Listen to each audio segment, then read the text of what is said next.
Wala quwwata illa billah. Assalatu wassalamu ala Rasulillah wa ala alihi wa sahbihi wa ala rabbi shrah li sadri wa yassir li amri wa hlul 'uqdatam min lisani yafqahu qawli. Amma ba'du, Bapak Ibu yang dirahmati Allah.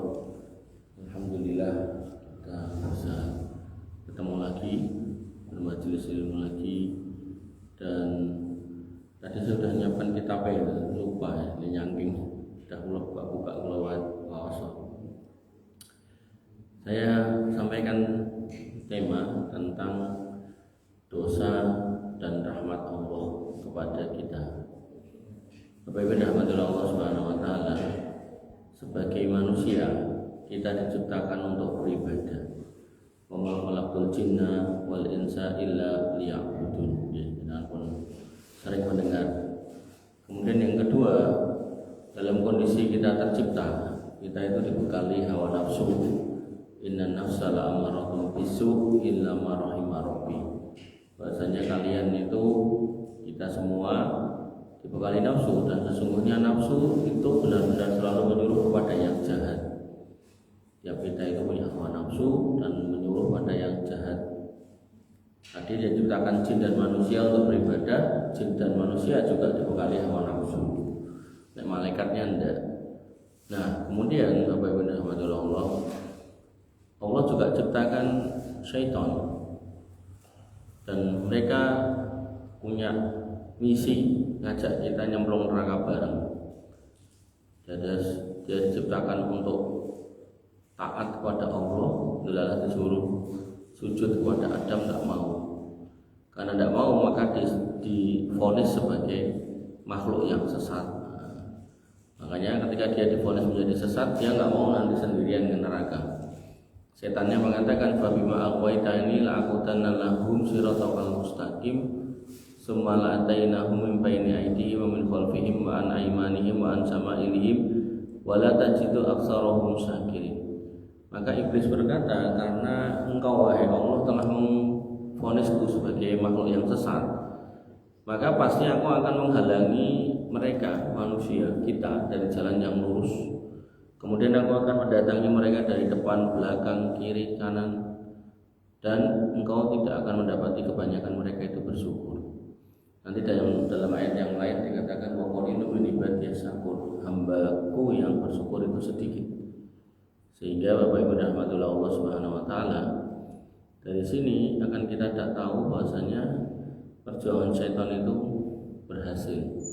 berhasil menyesatkan kebanyakan manusia. Hanya sedikit yang selamat. Jadi kita punya nafsu, terus ada setan yang mengganggu. Dan lebih parah lagi, lebih mengenaskan lagi, setiap kita ada jin yang nempel, namanya jin korin. Nabi mengatakan, "Ma minkum min ahadin illa wa qad ukila bihi qarinun minal jin."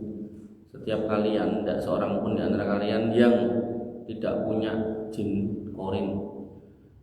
Apa tugasnya? Kata Nabi SAW ketika sahabat bertanya, "Wa iyyaka ya Rasulullah, apakah jenengan juga ada?"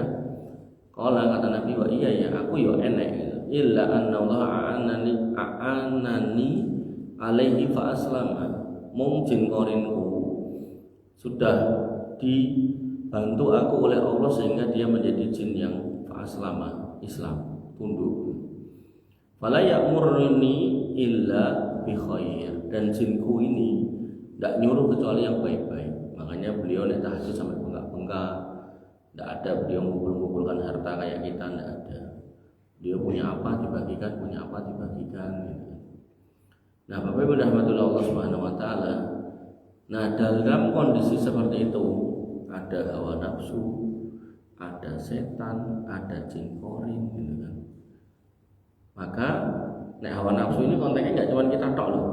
Ketika jenengan sebagai suami mungkin sudah berusaha sesoleh-solehnya, mungkin hawa nafsu godaannya itu datang dari istri atau anak. "Pak, motore wis elek, gendang tuku sing apik, dite kurang, piye iki carane ben entuk." Nah, jadi macam-macam.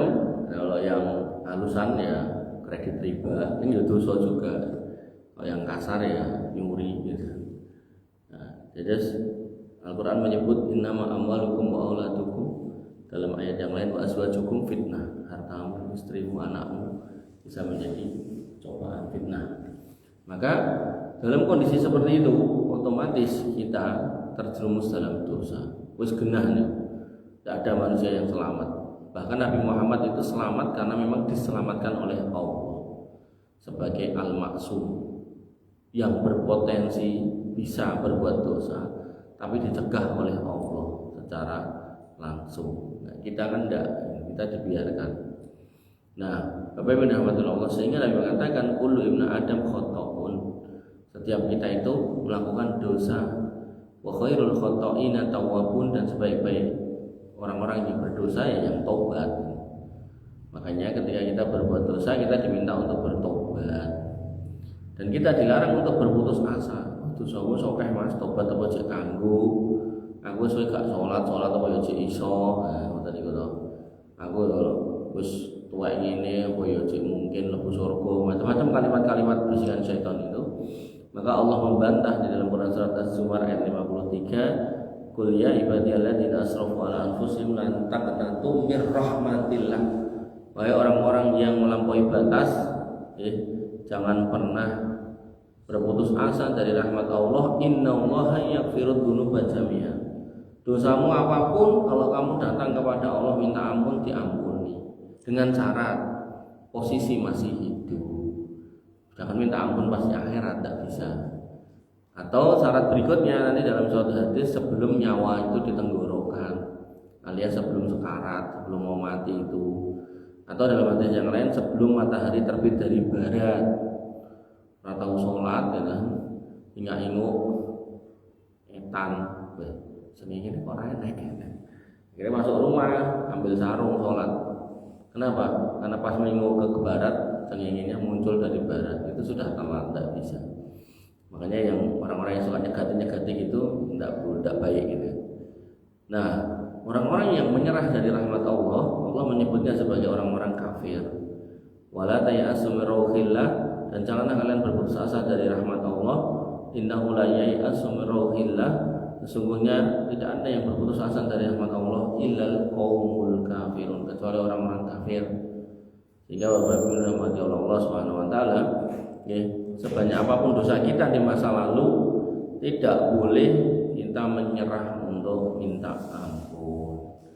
Nah, sembari kita minta ampun, Allah perintahkan kita ibadah. Ada sholat, ada puasa, ada haji, ada umroh, ada kurban, ada dzikir, ada wirid, ada jumatan, Nah, Allah menyebutkan dalam Quran surat Hud ayat 114, innal hasanati yudhibnas sayyi'at. Selain kamu diminta untuk minta ampun wahai manusia, ketahuilah bahwasannya amal baikmu, kebaikanmu, amal solihmu, baik yang sifatnya mahdoh, ibadah-ibadah tertentu kayak sholat, puasa, haji, umroh itu, atau yang ghairu mahdoh itu ibadah kebaikan, membantu orang yang tidak ada prosedural khususnya, bebas caranya, bantu orang, meringankan musibah orang, menghibur orang yang sedih, kemudian menyelamatkan hewan yang kecebur di air, itu buatan malah nyelalap kewan ya. Nah, maka yang seperti itu akan mengurangi dosa-dosa kalian. Dan terkait dengan ibadah mahdoh, Nabi mengatakan as-shalawatul khamsu wal jum'atu ila jum'ah, salat yang 5 dari salat satu ke salat yang lain, Jumat ke Jumat dari Jumat satu ke Jumat lain, wa ramadhanu ila ramadhan dari Ramadan satu ke Ramadan yang lain, mukaffiratun lima baina hunna, menjadi sebab terhapusnya dosa di antara dua ibadah itu. Ini stunibatil kabair, kalau dosa-dosa besar itu dijauhi. Maka dosa besar ketika kita jauhi, kita tidak berbuat kesyirikan, dosa besar itu dosa yang ada ancamannya, ancaman baik di dunia maupun di akhirat. Contoh syirik, nah, syirik ini kan ancamannya diancam neraka. Contoh maling ini kan ancamannya kon ketok tangane, itu dosa besar. Contoh meleh, zina ini kan ancamannya akan rajam, gitu kan. Atau mungkin mabuk niku hukuman pidana dunianya yang nyamblek kangge kayu ping 80. Maka ketika ada ancaman-ancaman dunia itu dosa besar. Yang enggak ada dosa kecil. Maka dosa kecil otomatis terhapus dengan amal ibadah. Makanya kita tadi diminta untuk bertobat banyak-banyak, sembari juga ibadah agar dosa kita yang banyak itu juga banyak-banyak berkurang. Bapak Ibu rahmatullah Allah Subhanahu wa taala. Lah, ada orang yang kon tobat wegah, kon ibadah males. Akhirnya Allah karena masih mau ngasih rahmat, ini kan judulnya tadi dosa dan rahmat toh. Nah, manusia pasti berbuat dosa, Allah Maha Rahman, Maha Rahim memberi rahmat. Nah, rahmat Allah diberikan kepada orang hambanya yang terpilih. Ketika orangnya terpilih, delalah yang dipilih, ibadah males, istighfar rasa-rasen, mertobat saya meneh gitu kan. Maka Allah dengan rahmatnya, dengan cinta kasihnya kepada hamba ini, Allah memberikan sebab diampuni dosa melalui cobaan. Nabi SAW mengatakan, mayusibul muslim min nasabin wala wasabin wala hammin wala hasnin wala adan wala ghummin hatta saukatu yusaquha illa kafarallahu biha min khotoyahu. Tidaklah seorang muslim itu tertimpa keletihan, kesel kerja, capek, penyakit, ya mungkin masuk angin, mungkin mumet, mungkin apa mawon watuk gitu, gelisah gitu kan, mikirnya gaji ra muda, BBM muda, atau mungkin apa lah, anaknya jalukane tambah akeh, bojone yo ngono gitu kan. Kayak ide biro-biro entek gitu kan. Ustaz malah curhatan. Nah, kemudian kesusahan bahkan duri yang menusuk kakimu, melainkan Allah akan menghapus dengan sebab itu dosa-dosa kalian. Sehingga Bapak Ibu rahmatullah Allah Subhanahu wa taala, ketika akhirnya kita terkena musibah-musibah itu, maka yang harus kita pahami, jangan pernah salahkan siapapun, tapi tanyalah pada diri sendiri, jane biyen iki wis ngopo bar ngopo, wis tobat apa durung kan gitu. Asy-Syura 30, wa ma asabakum min musibatin fabima kasabat aydikum wa ya'fu an katsir. Apapun musibah yang kamu terima, itu semua karena perbuatan tangan kalian sendiri, dan Allah memaafkan yang dosa yang banyak. Artinya kalau bukan karena Allah itu memberikan kesempatan pengampunan dosa dari berbagai macam tempat, itu nek dosa itu kemudian harus dibayar dengan cobaan, mungkin kita tuh tidak sanggup nahan gitu. Makanya kok kemudian sudah kita sholat, sudah kita mungkin istighfar, kok masih ada ini cobaan gak rampung-rampungnya opo. Nah, berarti mungkin ini introspeksi buat diri sendiri, tidak boleh ditok ini wong liya, tidak boleh. Mungkin bisa jadi dosa kita itu kayak banget gitu loh. Sehingga apa? Berarti ling istighfar yo kon sing luwih akeh.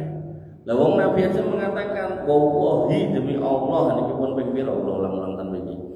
Inilah astagfirullah wa atubu ilaihi fi kulli yaumin aksar min 70 marah. Aku lho istighfar. Jaluk ngapura marang Gusti Allah demi Allah sedina luwih saka 70. Kalau Nabi yang terjamin selamat dari dosa dan dijamin masuk surga, itu saja masih beristighfar 70 kali, masih sholat tahajud sampai kakinya bengkak, sampai Aisyah bertanya, bukankah jenengan sudah diselamatkan, bukankah jenengan sudah paribasane wong Jawa ngarani sudah dapat kaplingan surga, wis genah itu. Kenapa kok masih harus seperti ini? Kata Nabi, afala akunu abdan syakura, aku nek dadi hamba sing syukur kok gak kena to Aisyah.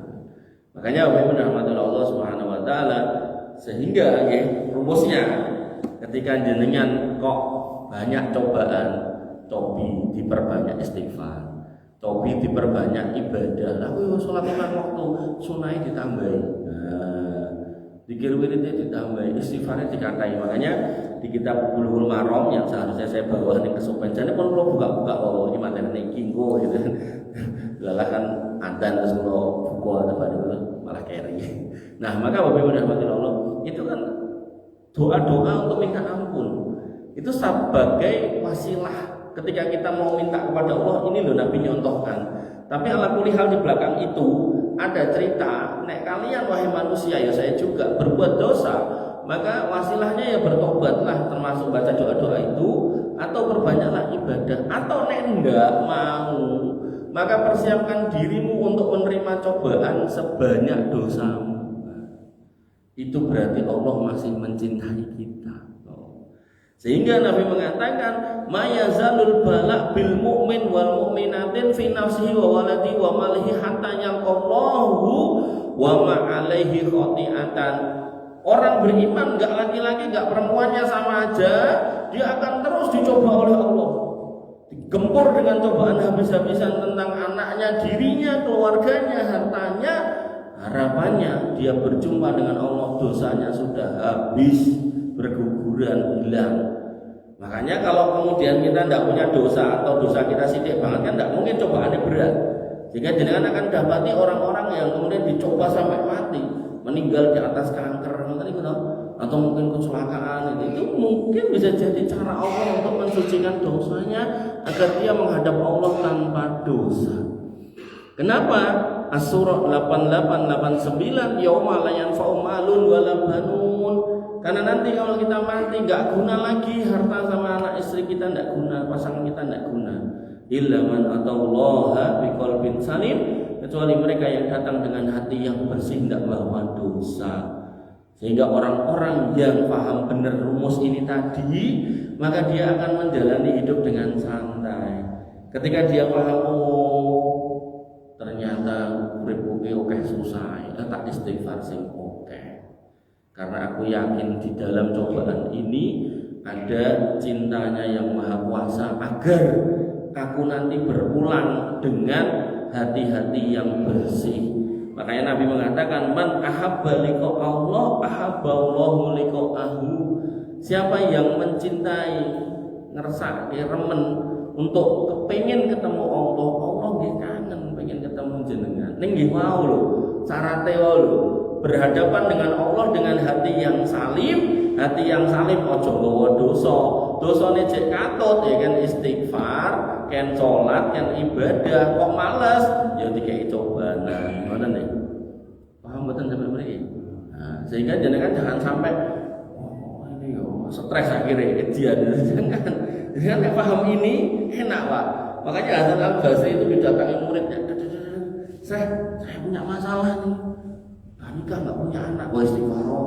Saya punya masalah nih, Allah. Dodolan gak baik istighfar. Semua yang datang kan istighfar. Nah murid yang sering membersamai bingung lah, semua orang kok jenengan suruh istighfar. Kata Hasan Al-Basri, kamu nggak baca Quran, bro? Di Quran dikatakan, faqul astaghfiru rabbakum innahu kana ghafar. Maka ucapkanlah istighfar, mintalah ampun kepada Rabb, dialah Rabb yang Maha Pengampun. Nek kamu banyak istighfar, yusilis sama alaikum midrara, langit sing panas iku bakal nggawa tawan kene udane. Kemudian wa yumditkum bi amwali wal banin, kemudian hujan itu turun menyebabkan tanaman tumbuh, kemudian ternak-ternak pertanian menjadi subur, lalu hartamu jadi banyak.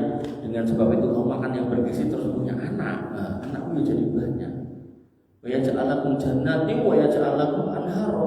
Lalu tanah-tanah yang tandus gersang itu dijadikan kebun-kebun yang hijau, terus sungai-sungai yang kering dijadikan ada airnya, ada ikannya, indah. Banyak-banyak istighfar. Makanya Bapak Ibu rahmatullah Allah Subhanahu wa taala, sebaliknya Nabi mengatakan man kariha liqa Allah kariha Allah liqa'ahu. Siapa yang benci, enggak mau ketemu Allah, Allah yang enggak sudi ketemu orang itu. Kalau sudah enggak sudi repot. Padahal perjumpaan Allah itu, berjumpa dengan Allah itu di urutan terakhir nanti. Ketika manusia itu sudah menghadapi hisab, mizan, kemudian telaga, kemudian sirat, kontoroh, pintu surga, nanti ada ashabul a'raf, nanti ada yang kecemplung rokok di tasik itu. Sehingga kita sudah masuk surga, semua kenikmatan diberi. Setiap Jumat keluar ke pasar di surga, kemudian diberi nikmat lagi, dan berbagai macam nikmat diberi. Begitu sudah mereka puas semua, dikasih tahu, enak sing kurang-kurang, buatan pun komplit pun cekap, wajah-wajah kami sudah glowing, sudah putih.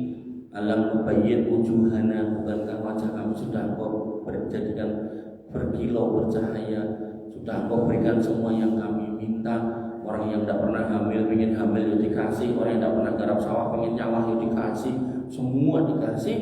Maka dikatakan masih ada satu nikmat yang menanti kamu, diajak kumpul semuanya keluar, tabir besar dibukakan, di situ Allah menampakkan diri dan Allah kemudian berfirman kepada mereka, hari ini kowe tak ridhoni gak bakal tak murkai selama-lamanya. Nah, kok ada orang yang Allah tidak mau, Allah dia tidak mau ketemu Allah, Allah tidak mau ketemu dia, gendahnya neraka niku. Makanya Bapak Ibu rahmatullah Allah Subhanahu wa taala, jangan sampai cobaan itu menyebabkan kita justru ingkar kepada Allah. Ada cerita dari seorang ustadz itu, dia bilang, dari ketika dia ngajar ngaji, sehingga cerita nikah, begitu nikah, istrinya hamil. Nah, hamil itu dia pengen anaknya lanang-lanang sehat, dan kaya bapaknya, jadi tukang ceramah ngajarin ngaji gitu. Tiba-tiba lahirnya apa? Buta. Lahir pertama ya sabar, lahir kedua buta lagi, terus mulai goyang. Ngenteni setahun buta, lahir lagi, buta lagi. Sudah mulai gak mau ke masjid, gak mau ngajar ngaji. Yang keempat buta, belas gak belum sholat. Jamaah yang dulu belajar sama dia, Pak Ustadz, anak masjid, baik. Gusti Allah orang belum ngomong itu, mau orang belum ngaku gitu. Nah itulah orang-orang yang kemudian merugi, karena dia tidak paham skema-skema ini tadi, Pak. Kalau kita paham, enak insya Allah. Makanya Bapak Ibu rahmatullah Allah Subhanahu wa taala. Dan ini ya perlu kita pahami bahwasanya dosa itu akan membawa keburukan ketika kita tidak segera menyingkirkan dari diri kita, dari keluarga kita, maka akan membawa keburukan buat semuanya. Ibnu Qayyim al-Jauziyah mengatakan, wa ma asabal abda min musibatin fi nafsihi aw waladi wa malihi fa sababuhu adunu.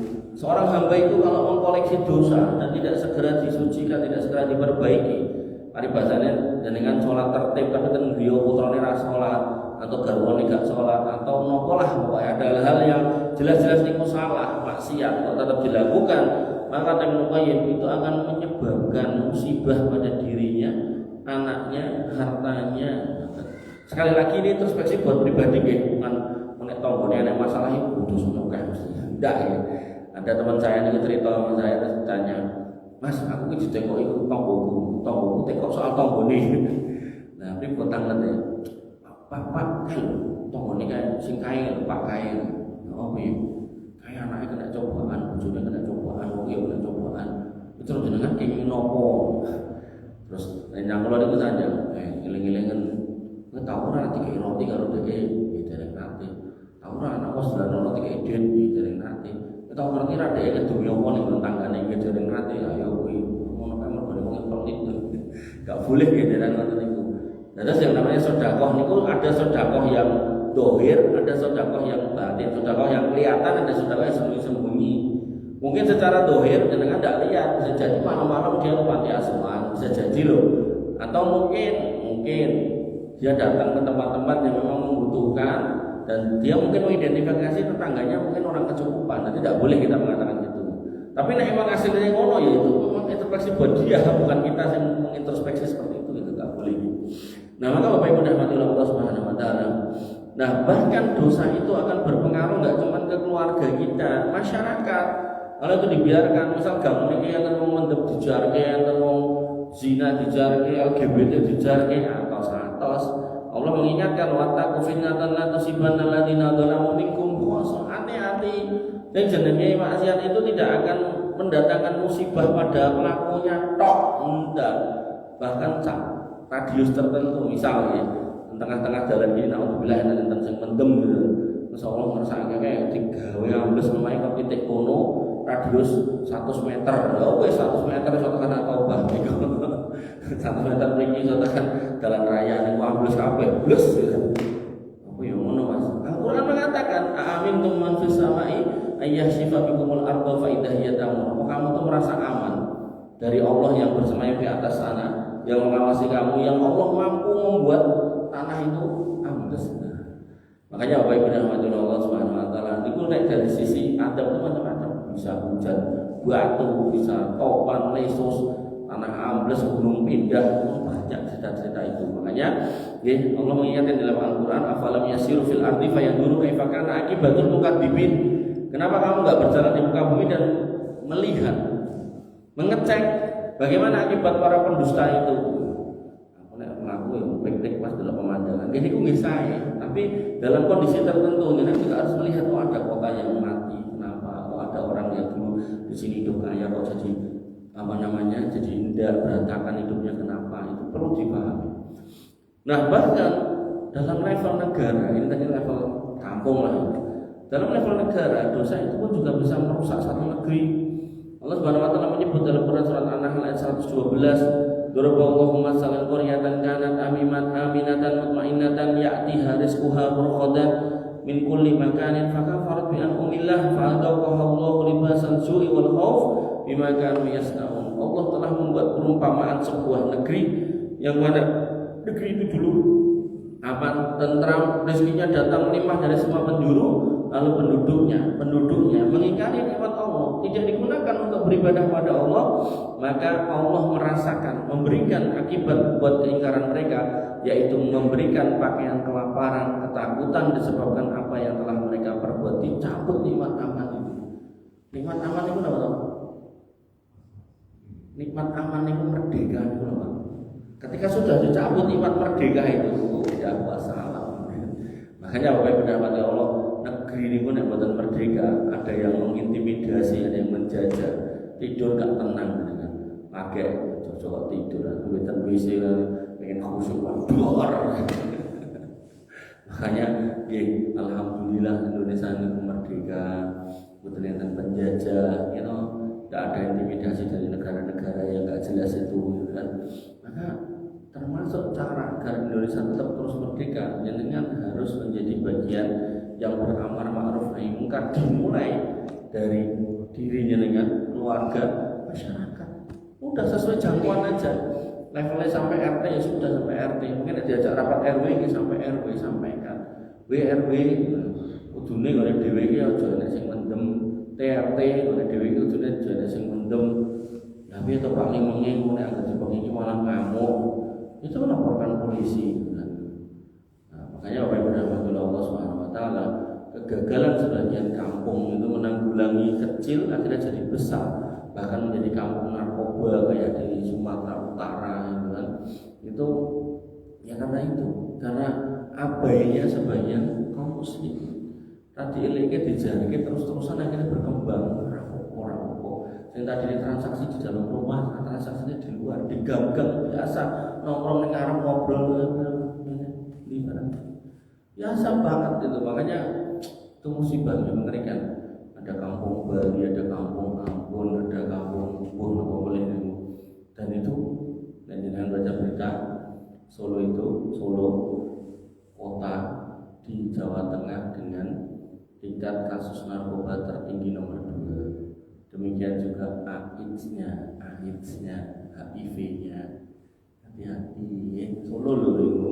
Orang ngomong kata Solo, Jawa Tengah nomor 2. Bapak Ibu dirahmati Allah Subhanahu wa taala, dan walaupun kita banyak dosanya yang sangat banyak, Allah Subhanahu wa taala melalui hadis qudsi berfirman bahwasanya Allah senantiasa mau mengampuni dosa-dosa kita.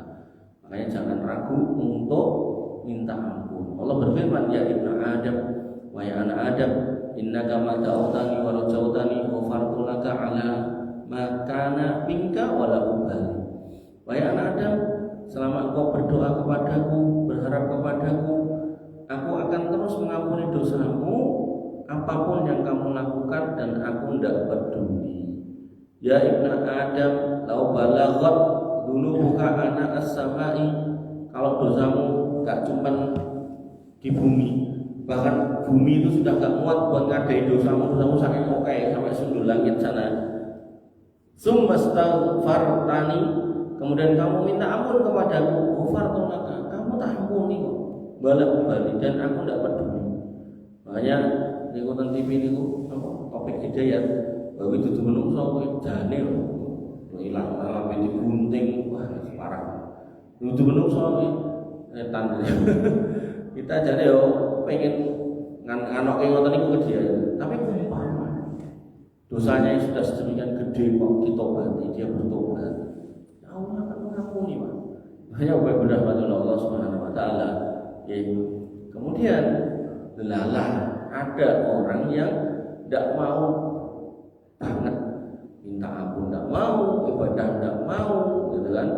Maka Allah menyebut sebagai orang-orang yang ingkar, orang-orang yang lalai dan lelalah.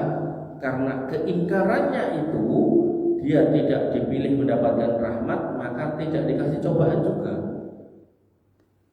Gak sholat, gitu, gak poso ning sugi, tukang main sugi, tukang zina sugi. Nah, Allah menyebut di dalam Quran surat Al-A'raf ayat 182, 183, walladzina kadzabu bi ayatina, mereka yang mendustakan ayat-ayat kami, sanastadrijuhum min haitsu la ya'lamun, akan kami beri istidraj, taklulu dari jalan arah yang mereka tidak akan ketahui.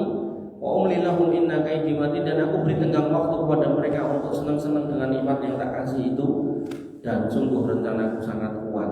Nah, terus ibaratnya itu cara di logika ngeten.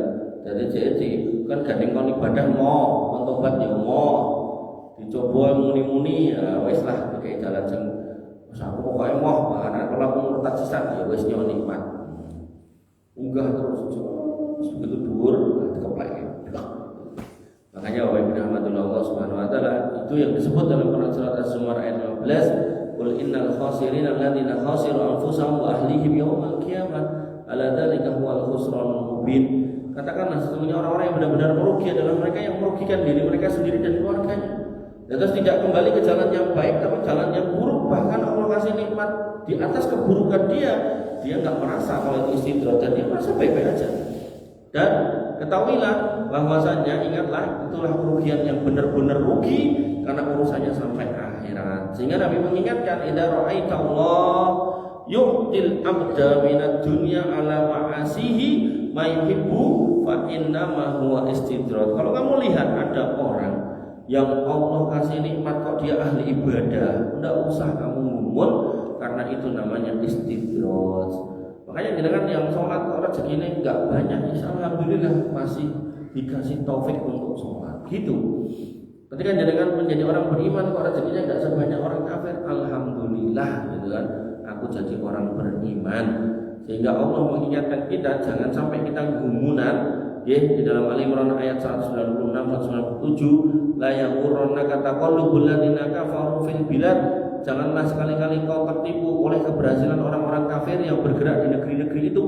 Mata'un qalil, sesungguhnya kesenangan mereka itu sangat sedikit jika dibandingkan akhirat. Summa ma'wahum jahannam, dan tempat pulang mereka itu adalah neraka jahanam. Kenapa? Karena dunia sangat hina, sampai Nabi mengatakan laukanatid dunya ta'dilu indallah janaha ba'udatin. Kalau kiranya dunia itu lebih mulia di sisi Allah dibandingkan sayap satu ekor nyamuk, masa kafirun min hasar sarbatan ma'in, maka orang kafir tidak akan diizinkan untuk minum. Tapi karena menurut Allah dunia itu sangat hina daripada sayap seekor nyamuk, maka orang kafir dibebaskan. Nanti di dalam hadis sampai dikatakan di dalam tastahi fasna ma'sita, nek ora ndese di sekono sakarep-karepmu. Kowe gak salat ya sakarepmu. Kok tadi sugih kowe tetep gak salat ya sakarepmu. Kowe pengen ngombe banyu gedeng ya sakarepmu, kowe narkoba sakarepmu, kowe zina jabare sakarepmu. Kowe ora doyan karo wong wedok janmu karo wong lanang ya sakarepmu. Sakarepmu di sini bukan berarti memerintahkan untuk suka-suka mboten kan ya. Ketika logika, nalar, akidah, iman sudah tidak ada, terus kamu pengen liar kayak binatang, ya terserah, itu pilihanmu. Itu tanggung jawabmu nanti di akhirat. Makanya Bapak Ibu rahmatullah Allah Subhanahu Wa Taala, dan ini kali TV ya dan Epstein, itu terusnya makan daging wong barang itu semua sakarmu. Ujul-ujulan lucu gitu kan, terserah sakarmu. Nah, adapun kita, maka Allah memerintahkan kita dengan kondisi yang ada ini, fa'bud wastabir li ibadih, teruslah menjadi hamba yang beribadah kepadanya dan teruslah bersabar dalam beribadah kepadanya. Nanti dalam ayat yang lain dikatakan wa'bud rabbaka hatta ya'tiyakal yakin, teruslah beribadah kepadanya sampai datang keyakinan. Keyakinan itu mau. Terus piye Mas nek ngene iki piye, nek kondisine ngene piye, aku mumet, aku stres bla bla bla bla bla bla. Maka Al-An'am 82 menjawab, alladzina amanu, orang-orang yang beriman di atas keimanan yang benar, di atas tauhid yang benar, walam yalbisu imanahum bidzulmin, dan tidak terlibat dalam kesyirikan apapun, ulaika lahumul amnu wa hum muhtadun, mereka akan mendapatkan jaminan keamanan dan petunjuk. Makanya ketika jenengan tidak berbuat kesyirikan, maka jenengan hakikatnya sedang menjaga keamanan negeri ini, senajan tidak berprofesi sebagai tentara atau polisi, senajan tidak nyekel bedil. Karena hakikat kemerdekaan kita itu yang memberikan Allah. Di logika loh, bang Burunting kalau bisa menang yang nganggo melawan tank-tank itu kalau ini kan gak mungkin. Tapi buat Allah mungkin ya, akhirnya bangsa ini merdeka. Maka kita melanjutkan perjuangan itu dengan memegang akidah yang benar dan tidak berbuat kesyirikan. Yang ke-25, ketika orangnya menegang dengan teguh itu akidah itu, keyakinan itu, bahwasanya Allah yang memegang kendali dunia dan akhirat, maka Allah wajibkan orang itu masuk surga. Man mata wa huwa ya'lamu annahu la ilaha illallah dakhalal jannah. Siapa yang mati dan tahu betul kalau tidak ada ilah yang berhak disembah selain Allah, alias seumur hidup dia tidak pernah berbuat kesyirikan, maka wajib masuk surga. Dan surga memang disediakan buat orang-orang yang mentauhidkan Allah. Nabi bersabda, "Man kana akhiru kalamihi la ilaha illallah dakhalal jannah." Siapa yang akhir ucapan hidupnya adalah la ilaha illallah, maka dia masuk surga. Karena mafhum mukhalafahnya, pemahaman terbaliknya, kosok balene, orang yang berbuat kesyirikan tidak pernah bisa masuk surga. Allah berfirman pada Quran surat Al-Maidah ayat 72, "Innahu may yusyrik billah faqad harramallahu 'alaihil jannah wa ma'wahu nar wa ma lidh-dhalimin min ansar." Sesungguhnya barang siapa yang bersekutukan Allah, maka Allah haramkan surga baginya dan tempat tinggalnya adalah neraka, dan tidak akan ada orang yang bisa menyelamatkannya. Sehingga kalau disimpulkan, antum minta menit boleh? 5 menit. Kalau disimpulkan, kita hidup diciptakan untuk ibadah. Dalam kondisi tercipta kita dikasih hawa nafsu, dikei kanca jenenge setan, dikancani jin jenenge korin kan gitu. Dengan kondisi ini kita akhirnya sering berbuat dosa. Allah memberikan rahmat kepada kita untuk dihapus, diampuni dosa itu dengan bertobat atau dengan ibadah. Nek misal ibadah dan tobatnya kurang, dosanya masih banyak, maka Allah kasih cara dengan cobaan. Sampai-sampai seorang hamba itu akan terus dicoba sampai dosanya berguguran, biar nanti kalau mati menghadap Allah tidak bawa dosa. Makanya kalau jenengan ngersake cobaane mboten kata, sirahnya tidak pusing gitu kan. Banyak-banyaklah istighfar, banyak-banyaklah tobat, banyak-banyaklah ibadah. Nabi Muhammad itu hampir gak pernah kena cobaan. Tapi kok kenapa dicoba? Berarti levelnya udah bukan level untuk menghapus dosa Pak, tapi level meninggikan derajatnya. Namun jenengan kok sudah ahli ibadah, sudah meninggalkan maksiat, terus tobat terus bentino, istighfar bahkan sehari 1500 kali misalnya itu. Niku jenengan lampahi tahajud ra tinggal, kaya saya kena cobaan, insya Allah mudah-mudahan saya tidak salah, bukan karena dosa tapi karena Allah mau meninggikan derajat panjenengan. Gitu cara memahaminya. Terus jangan agar mau kena cobaan dianggap dosane akeh, terus ada guru ngaji kena cobaan. Kita itu dosane akeh mesti. Jadi ngajarin masjid itu rumah maksiat kayak gue, jangan gitu. Makanya Allah Subhanahu Wa Taala, ketika dosa itu sudah kita singkirkan dari diri kita, nah tugas kita amar ma'ruf nahi mungkar, perintahkan yang baik, mencegah yang mungkar, dimulai dari keluarga kita.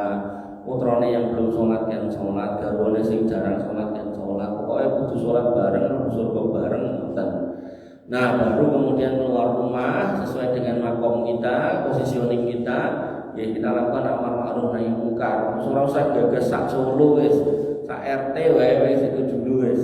Sak RT dimulai dari RT kita, jangan sampai ada yang mendem, jangan sampai ada yang main, jangan sampai ada yang berantem, selingkuh segala macam, carok segala macam, jangan sampai gitu.